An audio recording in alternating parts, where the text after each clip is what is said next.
ఓం నమో నారాయణాయ. శ్రీ సమర్థ సద్గురు సాయినాథుని వచనామృతములు. అజ్ఞానాన్ని పోగొట్టుకును అంటున్నారు బాబా.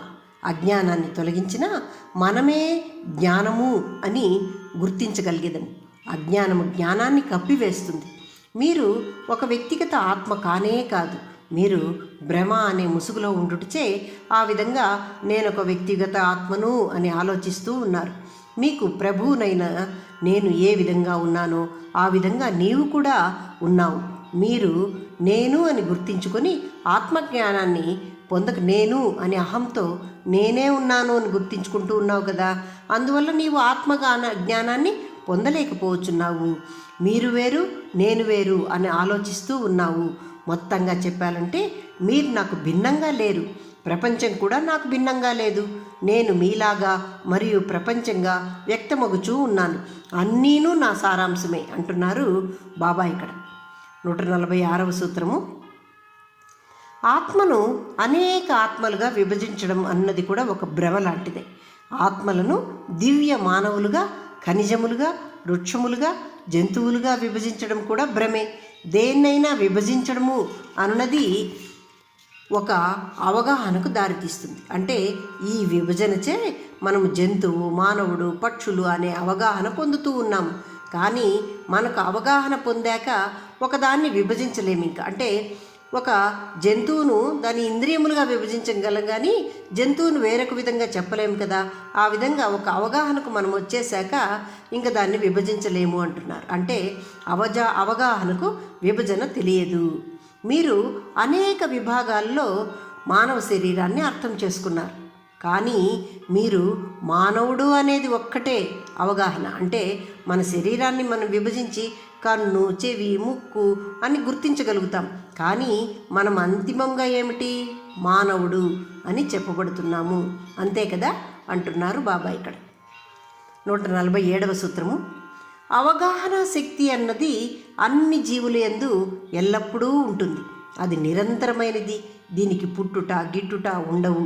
ఈ అవగాహన అన్నది పదార్థాన్ని సేకరించి దాన్ని పంచుతూ ఉంటుంది. అంటే ఉదాహరణకు మనం పైన చెప్పుకున్నాం కదా, మనిషి అనే పదార్థాన్ని మనకు స్ఫురణకు తేవడానికి దానికి కండ్లు ఉంటాయి, ముక్కు ఉంటుంది, చెవులు ఉంటుంది, కాళ్ళు ఉంటుంది, చేతులు ఉంటుంది. ఇలా అన్నీ అవగాహన అనేది మనకు చెప్తుందన్నమాట. మనిషి అని మనకు అవగాహనను గుర్తు చేస్తుంది. ఆ విధంగా అన్ని పదార్థాలను స్థూల పదార్థాలుగాను, సూక్ష్మ పదార్థాలను ఎలాగైనా అది మనకు విభజించి అవగాహన కల్పించి చెప్తుందన్నమాట మన స్పృహ. అలాగే స్థూల పదార్థము నుండి సూక్ష్మ పదార్థం ఏర్పడుటను చెప్తుంది. ఈ విధంగా సూక్ష్మ పదార్థము నుండి స్థూల పదార్థం ఏ విధంగా ఏర్పడుతుంది అని కూడా విభజించి అది మనకు చెప్తూ ఉంటుంది. స్థూల పదార్థం సూక్ష్మంగా మారే మార్గాన్ని కూడా మనం అర్థం చేసుకోగలిగితే మీకు ఈ ప్రపంచం నందు మనకు అగుపించు పదార్థాలను మాయా ప్రపంచ దృశ్యీకరణ అవగాహనమై మీరు ఇంతే కదా అని చిరునవ్వుతో దీన్ని తీసి పడేస్తారు. అంటే సూక్ష్మ పదార్థాలు ఏ విధంగా స్థూల పదార్థాలు అవుతాయి, స్థూల పదార్థాలు ఏ విధంగా సూక్ష్మ పదార్థాలు అవుతాయి అనే అవగాహనను మనం గుర్తు పెట్టుకుంటే ఈ మాయా ప్రపంచం ఇంతే కదా, స్థూలం సూక్ష్మమవుతుంది, సూక్ష్మం స్థూలమవుతుంది అని ఒక అవగాహన లేక వచ్చేసాక మనం ఈ మాయా ప్రపంచాన్ని చూస్తూ కూడా మనం ఒక చిరునవ్వు నవ్వేస్తామట. ఈ మాయా దృశ్యాలను అవగాహన చేసుకోగలుగుతాము అంటున్నారు బాబా. ఇక్కడ 148వ సూత్రం. జీవులలో ఆకలిని విస్మరించవద్దు అంటున్నారు బాబా. మొక్క, జంతువు, అది ఏ జీవైనా కానీ మొదట దాని ఆకలిని తీర్చడం మన ప్రధాన విధిగా ఉండాలి. మానవులు వారి ఆకలిని భాషతో వ్యక్తపరచగలరు. ఇతర జీవులకు కూడా వాటి స్వంత భాష ఉంటుంది. జీవుల ఆత్మ భాషకు మనం స్పందించగలగాలి. అంటే ఒక జంతువును చూసినా, ఒక పక్షిని చూసినా దాని యొక్క ఆత్మ భాష దాన్ని మనము తెలుసుకొని దానికి స్పందించగలగాలి అని చెప్తున్నారు.